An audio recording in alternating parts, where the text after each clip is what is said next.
மக்களே, கோயில் வெண்பொங்கல் பிரசாதம் யாருக்கு தாங்க பிடிக்காம இருக்கும். அதை வீட்டில் எப்படி செய்யலான்னு பார்க்கலாமா?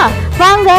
அதுக்கு நான் 1 கப் பச்சரிசி, 1/2 கப் சிறுபருப்பை நல்லா வாஷ் பண்ணி எடுத்துக்கிறேங்க.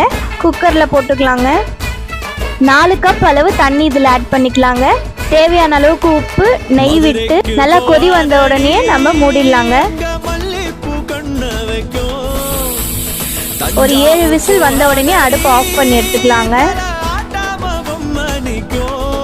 நல்லா வெந்துருச்சுங்க.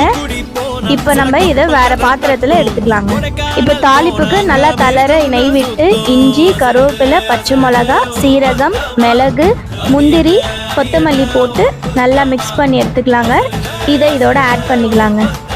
நல்லா மிக்ஸ் பண்ணிக்கலாங்க.